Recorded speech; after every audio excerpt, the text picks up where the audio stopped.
नमस्कार दोस्तों, कैसे हैं आप सभी। मैं विष्णु कुमार आप सभी का अपने YouTube चैनल के इस वीडियो पर हार्दिक स्वागत करता हूं। दोस्तों, इस वीडियो में हम लोग क्लास 10th हिंदी सब्जेक्ट से संबंधित 50 मोस्ट VBI ऑब्जेक्टिव प्रश्नों का हल करने वाले हैं।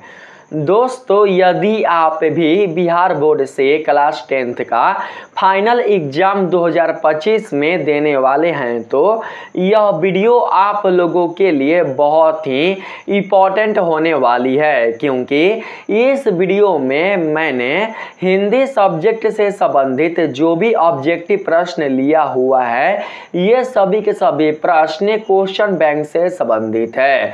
दोस्तों, ये सभी के सभी प्रश्न बिहार बोर्ड द्वारा पिछले एग्जाम में पूछे जा चुके हैं, इसलिए आप लोग इन प्रश्नों को ध्यान से समझिएगा और इनके उत्तर को याद कर लीजिएगा। तो आइए बिना देर किए स्टार्ट करते हैं अपने आज के इस वीडियो क्लासेज को। यहाँ पर पहला नंबर सवाल है, आजकल भारतीय पहनावे बदल गए हैं, इस वाक्य में पहनावे कौन सी संज्ञा है। दोस्तों, इस वाक्य में आने वाला जो शब्द पहनावा है वो कौन सी संज्ञा है, यही आप लोगों को बताना है। ठीक है दोस्तों, पहनावा एक गुण होता है। पहनावा क्या होता है? पहनावा एक गुण होता है, एक तरीका होता है जिसमें दोस्तों गुण का बोध होता है, उसे हम लोग भाववाचक संज्ञा के रूप में जानते हैं। इसलिए इस प्रश्न का राइट आंसर हो जाएगा ऑप्शन नंबर सी, यानी कि भाववाचक संज्ञा। ठीक है, हम लोग ऑप्शन नंबर सी को सिलेक्ट कर लेंगे। ठीक है, यहाँ पर बात करते हैं 2 नंबर में। 2 नंबर सवाल में कहा जा रहा है, मैं आप चला जाऊंगा, इस वाक्य में कौन सर्वनाम है। दोस्तों, वाक्य थोड़ा सा गलती लग रहा है। वाक्य इस प्रकार से होना चाहिए था, मैं अपने आप चला जाऊंगा, यह वाक्य ठीक था। ठीक है, लेकिन यहाँ पर है मैं आप चला जाऊंगा। इस वाक्य में आप कौन सा सर्वनाम है। दोस्तों, इस वाक्य में आने वाला जो शब्द आप है, यह शब्द दोस्तों कर्ता अर्थात मैं से संबंधित है। और साथ ही दोस्तों, अगर आप इस वाक्य को ध्यान से देखें तो दोस्तों देखने से यह पता चलेगा कि इस पर दोस्तों कर्ता का बल पड़ रहा है। आप पर कर्ता का बल पड़ रहा है, अर्थात इसमें कर्ता स्वयं ही काम कर रहा है, खुद से ही काम कर रहा है। दोस्तों, जब कोई कर्ता खुद से काम करता है, स्वयं से काम करता है, तो दोस्तों वह सर्वनाम निजवाचक सर्वनाम कहलाता है। इसलिए इसका सही जवाब होगा ऑप्शन नंबर बी। ठीक है, निजवाचक सर्वनाम। तीसरे नंबर सवाल में है, पर विशेषण शब्द किसकी विशेषता बताता है। आपको बताना है कि जो पर विशेषण शब्द है वो किसकी विशेषता बताता है। दोस्तों, सबसे पहले आप लोग यह समझिए कि पर विशेषण शब्द क्या होता है। दोस्तों, जब कोई शब्द किसी वाक्य में विशेषण की विशेषता बतलाता है, ठीक है, देखिए जब भी कोई शब्द किसी वाक्य में विशेषण की विशेषता बतलाता है तो दोस्तों उसी शब्द को पर विशेषण शब्द कहा जाता है। आप लोग समझ पा रहे हैं दोस्तों कि किसी वाक्य में विशेषण की विशेषता बताने वाले शब्द को पर विशेषण शब्द कहा जाता है। दोस्तों, जब पर विशेषण शब्द विशेषण की विशेषता बतलाता है तो इस प्रश्न का राइट आंसर हो जाएगा क्या। तो दोस्तों, इस प्रश्न का राइट आंसर हो जाएगा ऑप्शन नंबर सी, यानी कि विशेषण की।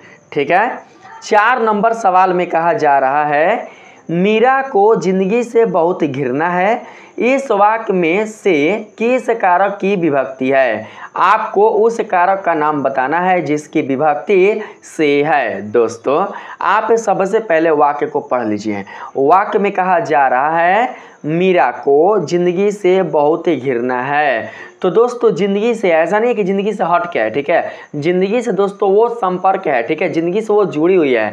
तो दोस्तों यहाँ पर हम लोग लेंगे, जानते हैं कौन सा कारक है, यहाँ पर हम लोग लेंगे करण कारक है। ठीक है, कर्ता ने कर्म को करण से, इसलिए इसका सही जवाब होगा ऑप्शन नंबर ए, करण कारक। ठीक है, यहाँ पर 5 नंबर सवाल में कहा जा रहा है भूतकाल कितने प्रकार के होते हैं। आप लोगों को हिंदी में बताना है कि भूतकाल के कितने प्रकार होते हैं। ऐसा नहीं कि आप लोग अंग्रेजी को देखकर बता दीजिएगा कि भूतकाल के 4 प्रकार होते हैं, तो दोस्तों गलत हो जाएगा। हिंदी के लिए, हिंदी भाषा के लिए भूतकाल के 6 प्रकार होते हैं, आप लोग याद रखिएगा। इसका सही जवाब होगा ऑप्शन नंबर डी। ठीक है, 6 नंबर सवाल में कहा जा रहा है व्याम का संधि विच्छेद क्या है। आपको बताना है व्याम शब्द का संधि विच्छेद क्या होता है। दोस्तों व्याम शब्द का संधि विच्छेद विधन आयाम होता है, यानी कि इसका सही आंसर हो जाएगा ऑप्शन नंबर बी। ठीक है, 7 नंबर सवाल में कहा जा रहा है नीरव का संधि विच्छेद क्या है। आपको बताना है दोस्तों कि नीरव शब्द का संधि विच्छेद क्या होता है। दोस्तों नीरव शब्द का संधि विच्छेद निह अधन रव होता है। क्या होता है? निह अधन रव, नि अधन रव। ठीक है, यही होता है, यानी कि ऑप्शन नंबर बी इसका राइट आंसर होगा। ठीक है, 8 नंबर सवाल है दोस्तों आजन्म में कौन सा समास है। आजन्म में कौन सा समास है यही आपको बताना है, अर्थार्थ समास का नाम आपको बताना है। दोस्तों 8 का सही जवाब होगा ऑप्शन नंबर ए, अव्ययी भाव समास, यानी कि ऑप्शन नंबर ए ही इस प्रश्न का राइट आंसर हो जाएगा। ठीक है, 9 नंबर सवाल है जन्म मरण में कौन सा समास है। इसमें भी आप लोगों को समास का नाम बताना है।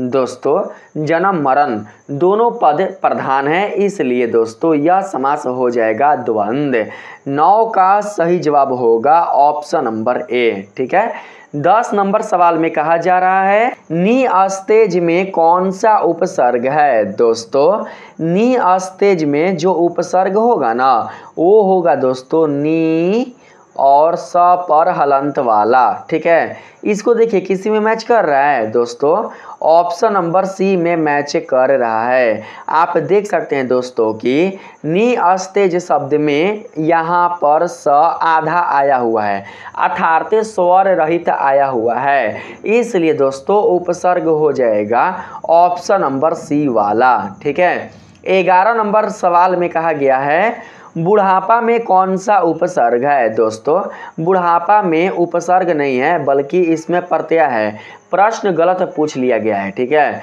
दोस्तों, बुढ़ापा में कौन सा प्रत्यय होगा, उपसर्ग बिल्कुल भी नहीं होगा।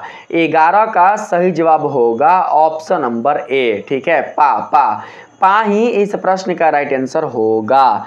12 नंबर सवाल में कहा गया है निम्नलिखित शब्दों में कौन सा शब्द शुद्ध है। आपको बताना है कि आपके सामने जो ऑप्शन के माध्यम से शब्द दिए गए हैं इन शब्दों में कौन सा शब्द शुद्ध है। दोस्तों 12 का सही जवाब होगा ऑप्शन नंबर बी, उछावास। आपने क्लास 10th के बायोलॉजी चैप्टर में भी इस शब्द को देखा होगा। दोस्तों यही शब्द ही राइट होगा। ठीक है, ऑप्शन नंबर बी को सिलेक्ट कर लेंगे। 13 नंबर सवाल में कहा गया है निम्नलिखित शब्दों में कौन सा शब्द शुद्ध है। इसमें भी आप लोगों को शुद्ध शब्द ही पहचानना है। दोस्तों इन चारों में जो शुद्ध शब्द है वो है ऑप्शन नंबर ए वाला। ठीक है, इसलिए हम लोग ऑप्शन नंबर ए को सिलेक्ट कर लेंगे चरमोत्कर्ष से। ठीक है, 14 नंबर सवाल में है निम्नलिखित वाक्यों में कौन सा वाक्य शुद्ध है। आपको शुद्ध वाक्य की पहचान करना है ऑप्शन के माध्यम से। दोस्तों आपके सामने ऑप्शन दिखाई दे रहा होगा, आप लोग बताइए कि इस प्रश्न का कौन सा राइट ऑप्शन होगा। दोस्तों इस प्रश्न का राइट आंसर होगा ऑप्शन नंबर सी, फूलों की एक माला ला दीजिए, यानी कि यही दोस्तों शुद्ध वाक्य होगा ऑप्शन नंबर सी। 15 नंबर सवाल में कहा जा रहा है दोस्तों अकल पर पत्थर पड़ना मुहावरे का सही अर्थ क्या है। ठीक है, एक मुहावरा है जिसका नाम है अकल पर पत्थर पड़ना, इसका सही अर्थ आप लोगों को बताना है। तो दोस्तों इसका सही अर्थ हो जाएगा बुद्धि भ्रष्ट होना। ऑप्शन नंबर डी इसका राइट आंसर होगा। ठीक है, 16 नंबर सवाल में यहाँ पर कहा जा रहा है दोस्तों, आधुनिक सभ्य समाज श्रम विभाजन को आवश्यक क्यों मानता है। दोस्तों आधुनिक सभ्य समाज श्रम विभाजन को आवश्यक इसलिए मानता है क्योंकि हमारे समाज में कार्य कुशल पूर्वक हो सके, इसलिए 16 का सही जवाब होगा ऑप्शन नंबर ए, कार्य कुशलता के लिए। ठीक है, 17 नंबर सवाल में है, श्रम विभाजन और जाति प्रथा पाठ बाबा साहेब के किस भाषण का संपादित अंश है। आपको उस भाषण का नाम बताना है। दोस्तों आप लोगों ने यदि श्रम विभाजन और जाति प्रथा वाले चैप्टर का अध्ययन अच्छे से किया होगा तो आप लोग इजीली बता सकते हैं दोस्तों कि यह किस भाषण का संपादित अंश है। ठीक है दोस्तों, 17 का सही जवाब होगा option number C, annihilation of caste, यही दोस्तों राइट आंसर होगा।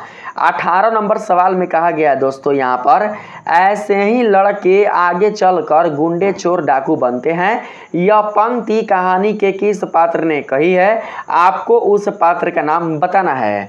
दोस्तों 18 का सही जवाब होगा ऑप्शन नंबर सी, सेन साहब ने कही है, इसलिए ऑप्शन नंबर सी को हम सेलेक्ट कर लेंगे। 19 नंबर सवाल में कहा जा रहा है दोस्तों, किसके अध्ययन क्षेत्र में भारत के कारण नवजीवन का संचार हो चुका है। आपको उस अध्ययन क्षेत्र का नाम बताना है। 19 का सही जवाब होगा नीति कथा। नीति कथा के अध्ययन क्षेत्र में भारत के कारण नवजीवन का संचार हो चुका है। ऑप्शन नंबर बी इसका राइट आंसर होगा। 20 नंबर सवाल में है, सहजात वृत्तियाँ किसे कहते हैं। दोस्तों सहजात वृत्तियाँ अनजान स्मृतियों को कहते हैं, इसलिए इसका सही आंसर ऑप्शन नंबर बी हो जाएगा। ठीक है, 21 नंबर सवाल में कहा गया है, नागरी लिपि के आरंभिक लेख हमें कहाँ से मिले हैं। नागरी लिपि के आरंभिक लेख हमें कहाँ से मिले हैं। दोस्तों उसका नाम हम लोगों को बताना है। ठीक है दोस्तों, इसका सही जवाब हो जाएगा ऑप्शन नंबर सी, दक्षिणी भारत। दक्षिणी भारत से ही नागरी लिपि के आरंभिक लेख हमें मिले हैं। ठीक है, ऑप्शन नंबर सी को सेलेक्ट कर लेंगे। 22 नंबर सवाल में कहा गया है, बेतमा दान पत्र किस समय का है। आपको उस समय का दोस्तों मान बताना है जिस समय का बेतमा दान पत्र है। 22 का सही जवाब होगा 1020 ईस्वी। ऑप्शन नंबर ए इसका राइट आंसर होगा। 23 नंबर सवाल में कहा गया है दोस्तों, बहादुर लेखक के घर से अचानक क्यों चला गया।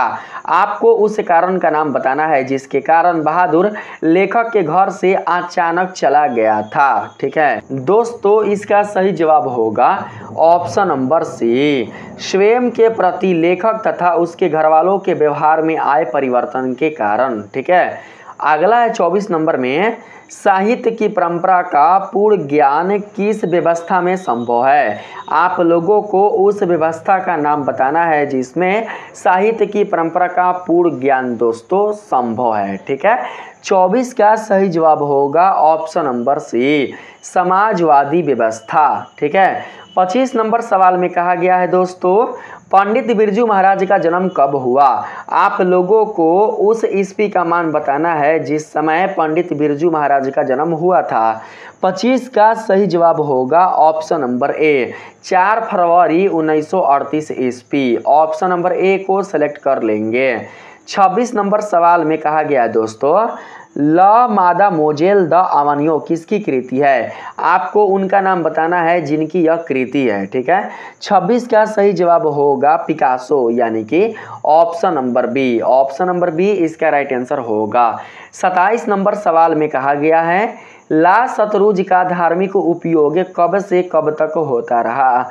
तो दोस्तों जो आपका ये प्रश्न है, ला शतरूज का धार्मिक उपयोग कब से कब तक होता रहा, तो इसका जो सही जवाब होगा वो हो जाएगा 14वीं सदी से फ्रेंच क्रांति तक, यानी कि ऑप्शन नंबर डी इसका राइट आंसर होगा। ठीक है, 28 नंबर सवाल में कहा गया है दोस्तों यहाँ पर मछली कहानी में किस वर्ग का चित्रण है। आप लोगों को बताना है कि जो मछली कहानी है उसमें किस वर्ग का चित्रण किया गया है, उस वर्ग का नाम बताना है। 28 का सही जवाब होगा ऑप्शन नंबर सी, निम्न मध्य वर्गीय परिवार। ऑप्शन नंबर सी को सिलेक्ट कर लेंगे।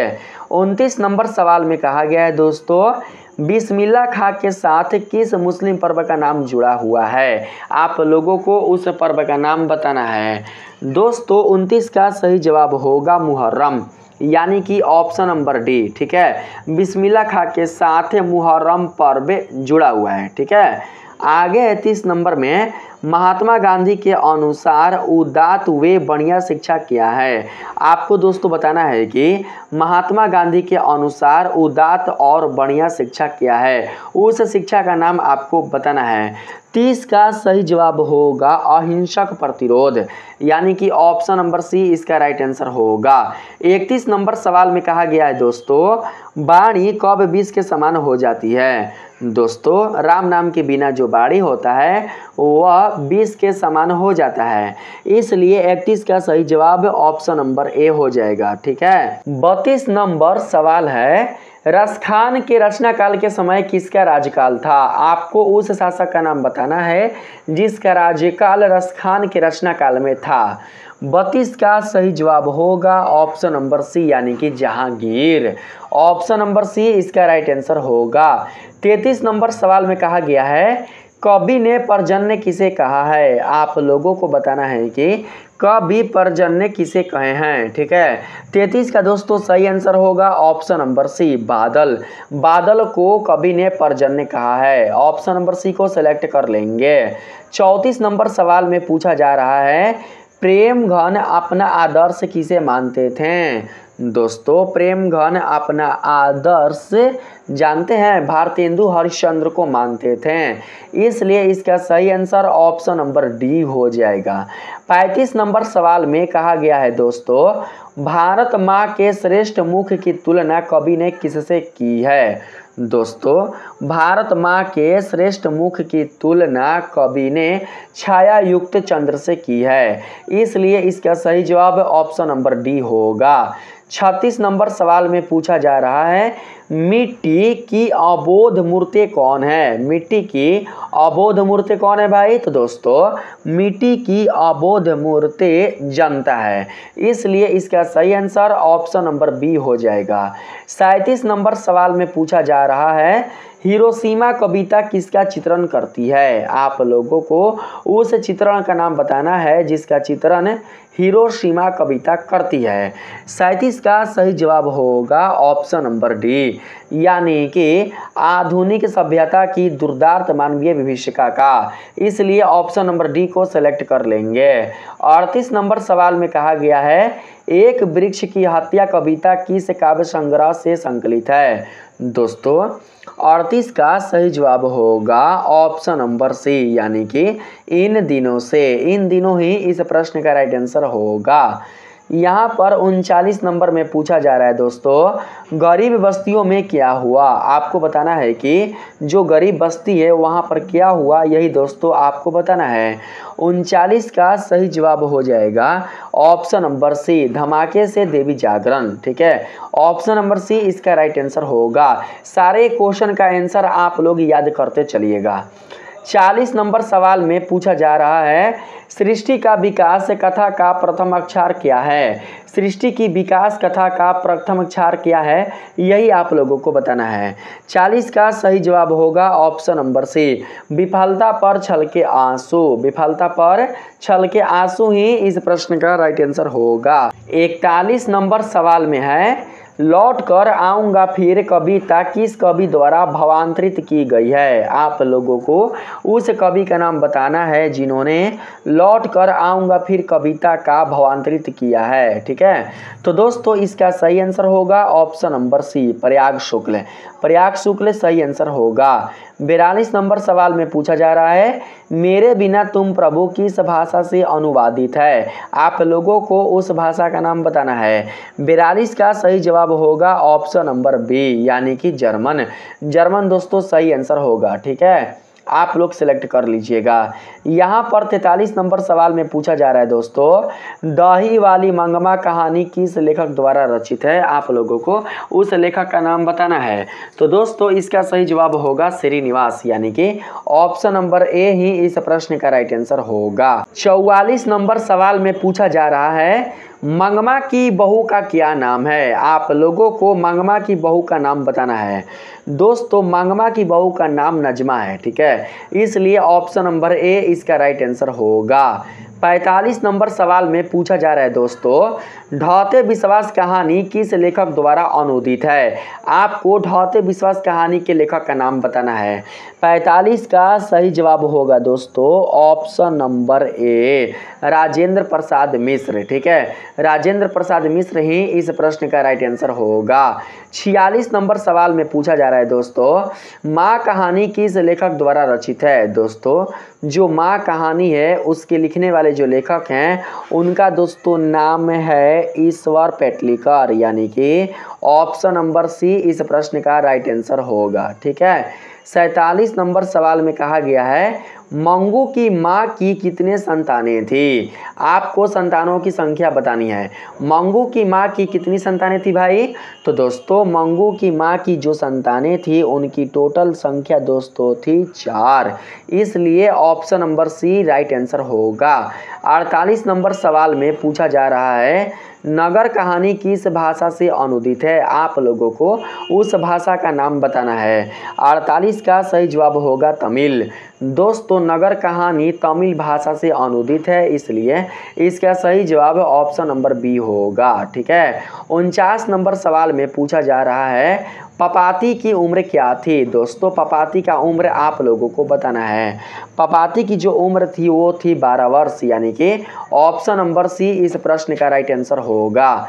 50 नंबर सवाल में पूछा जा रहा है, धरती कब तक घूमेगी कहानी किस लेखक द्वारा अनुदित है? आप लोगों को उस लेखक का नाम बताना है। दोस्तों 50 का सही जवाब होगा सांवरदैया।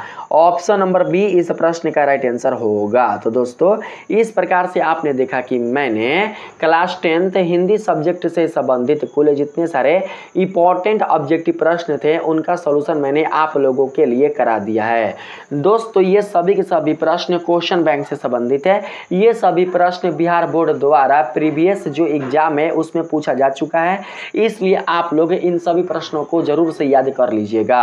अगर यह वीडियो पसंद आई होगी तो आप लोग इस वीडियो को लाइक कीजिएगा और हमारे चैनल को सब्सक्राइब कीजिएगा।